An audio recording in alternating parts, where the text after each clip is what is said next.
Hello, my friends.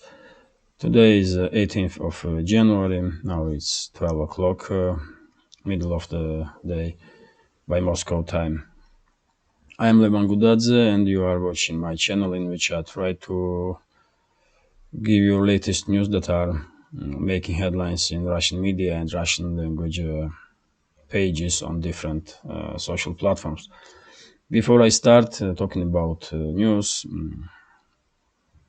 I will ask you, if I may, to subscribe on my channel if you are new, and consider to share information about me and my channel with your friends on your social network. If you consider my channel or my videos interesting, it will greatly help me to reach wider audience, and I'll be very grateful for this help. Same time, I will encourage you to subscribe on my Telegram channel. You will see link in description to this video. I do post news there too, so you may find it interesting too. Now let's talk about latest news, and I'm gonna start with information from Ukraine, where interior minister and his deputy were killed in a helicopter crash this morning. So let me read for you latest information. Minister of Interior Affairs of Ukraine, Denis Monastyrsky, his first deputy, Evgeny Yenin, and State Secretary of the Ministry of Internal Affairs, Yuri Lubkovich, died in a helicopter crash near Kiev. This was reported on Wednesday in the Telegram channel of the National Police of Ukraine. As a result of plane or helicopter crash in this instance, the leadership of the Ministry of Internal Affairs died. The minister, the first deputy, the Secretary of the State were in that helicopter. Both pilots of the helicopter also died, according to Ukrainian TV channel 1+1. So this accident took place in Brovary, that's Kiev region. According to latest news, 18 people died as this incident took place. Many of them on the ground, including 3 children. Sadly, it's known now that helicopter crashed near kindergarten, and many kids were wounded in this accident. I mean, it's known for this time that overall 29 people are wounded, including 15 children. So, as you see, a tragic incident took place in Ukraine this morning. Civilians are dead and wounded as a result of this helicopter crash. Initially, I did read some reports on Telegram channels that helicopter was shut down by Ukrainian air defense forces by mistake, but this information did not find confirmation. So I assume that was some fake news, or someone was mistaken. But yes, for this moment, I mean, I did give you latest information. I would not be surprised if Zelensky's regime will somehow blame Russia for this incident. But I mean, who gonna take seriously, or who is taking seriously Zelensky and his henchmen, man? So this is first news. I do have some other interesting topics that you may find interesting. So let's talk about some another developments. And here we have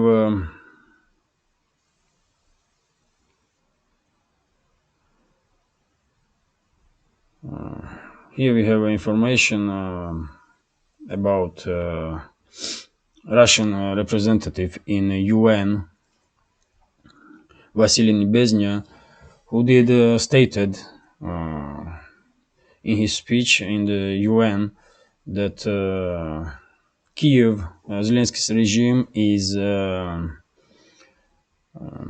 responsible for incident that a few days ago took place in Dnipropetrovsk city. Ukrainian side calls this city Dnepro, when Russian cruise missile hit civilian building, apartment building. As you know, already former aide to Zelensky, Arestovich, did say straight away after this incident took place that missile that hit apartment building was shot down by Ukrainian air defense forces. He then end up in hot water for the statement, and as a result, he was resigned from his position. But I mean, he already said what was known anyway, and Russian representative in UN, Vasily Nebezhny, did mention that missile was shot down by Ukrainian air defense forces, and the accident took place because Ukrainian side did not acting accordingly to rules of war, you know. And he is especially mentioning fact that Ukrainian side using air defense systems over the inside the cities and shutting down drones and missiles over the cities, which is endangering civilian population. As you may know, there were many instances when, because of malfunction of rockets that was shot by Ukrainian air defense forces, many buildings were damaged in Kiev, in many other cities of Ukraine. So Nebezhny definitely has point when he is saying that Ukrainian side is acting very unprofessionally, and as a result, civilian population is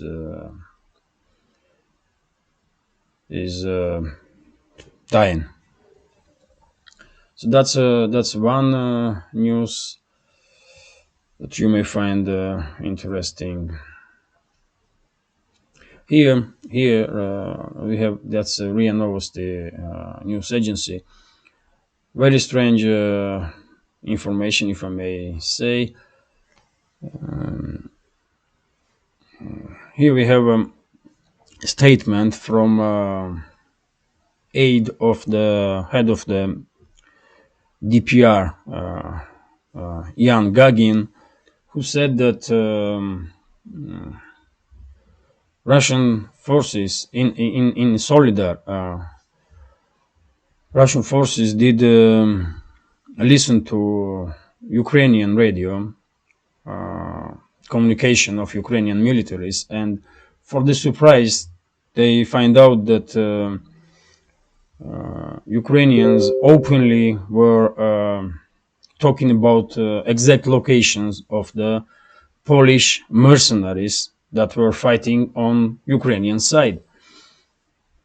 This information was used by DPR forces to pinpoint those Polish mercenaries and take him out with artillery. And what Jan Gagin is trying to say with this statement is that even though on a high level Poland do support Ukraine and Polish leadership is positioning itself like a friend of Ukraine, in reality, on the ground, there is some harsh relationship between Polish and Ukrainian forces, because everyone knows Poland looks at Ukraine, at least on western parts of Ukraine, as its own territory. And Polish side knows that Polish mercenaries knew this, Ukrainian armed forces knew this, so it seems like, and of course you probably knew that like some time ago, even a firefight took place between Polish and Ukrainian militaries in Ukraine.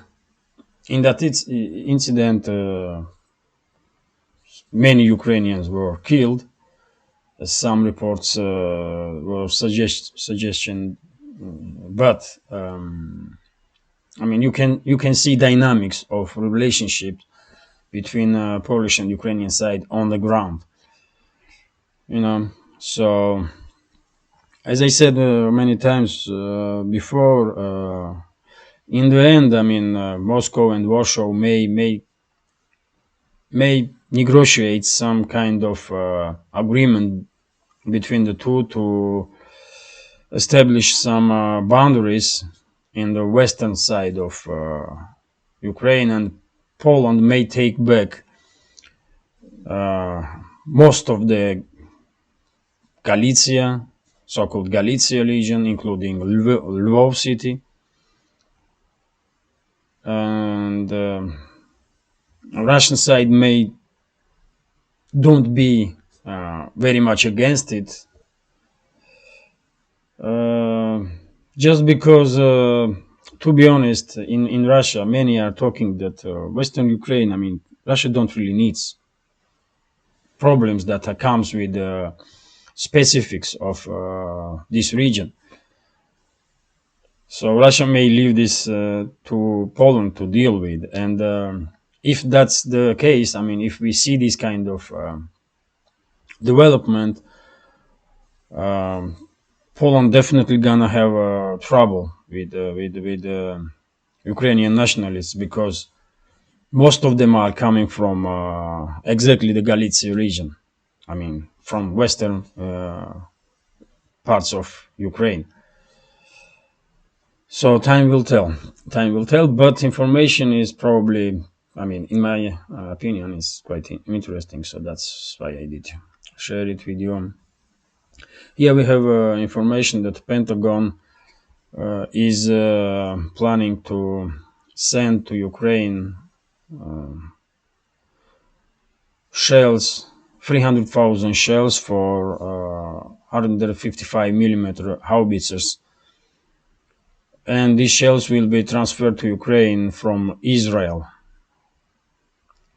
US has some stocks in Israel, and they will use those stocks to provide Ukraine with some additional ammunition for 155 millimeter guns that USA and some other NATO member states do provide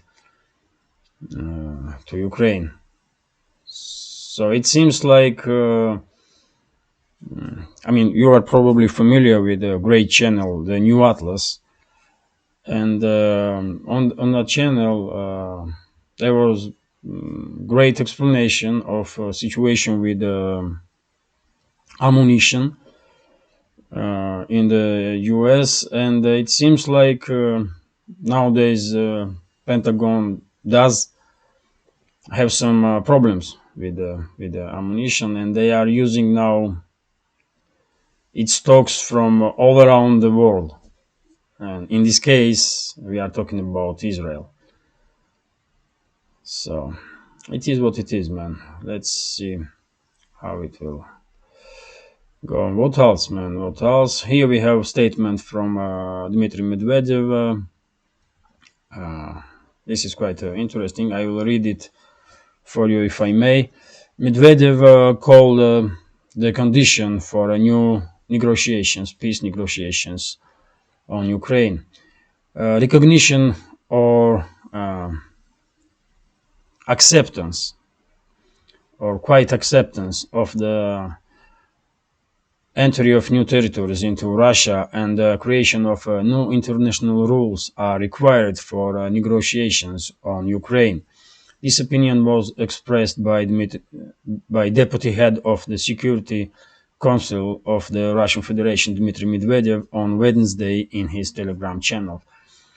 New negotiations, and now I'm providing quote, exact quote, new negotiations require not so much a unified understanding of the principles of the international law as agreement on two legal aspects. First, recognition or at least acceptance of the results of self-determination of the people of the former territories of Ukraine, which are embodied today in the internal law of Russia, in its constitution.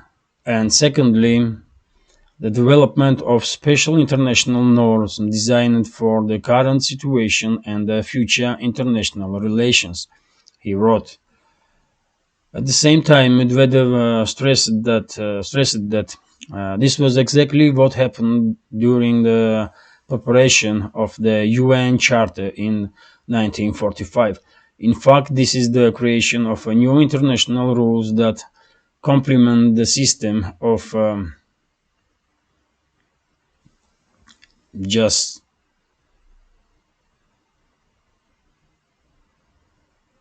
cogence imperative norms, let's say. Speaking about the fact that Western politicians constantly mention the principles of the international law as the basis for negotiation, the deputy head of the Security Council of Russian Federation noted that the universal principles of public law of peoples are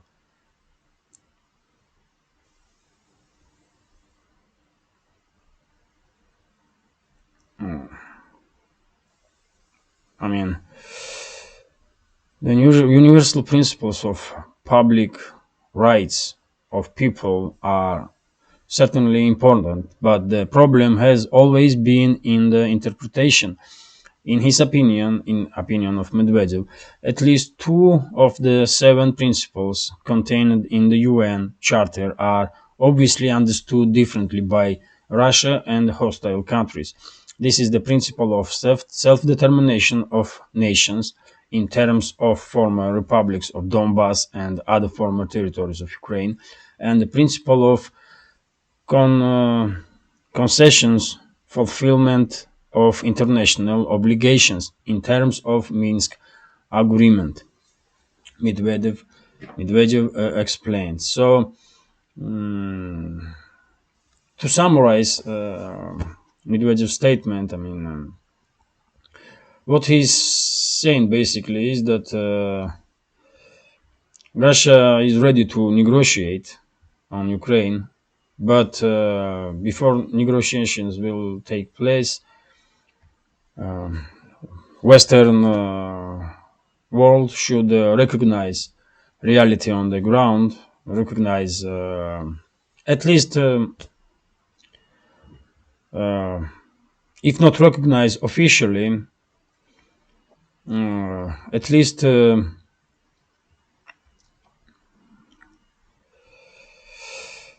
accept, reality that former Ukrainian regions are now Russian territories. And of course, one more issue is that it's obvious now that the Western world and Russia and the rest of the world are differently seeing or differently interpreting international, so-called international rules, and because of that, there are some great misunderstandings between the sides. Anyway, this video is already too long. So I have to finish now. And if there will be some interesting development during the day, I will definitely make second video today. So this is it for now. Take care and see you soon.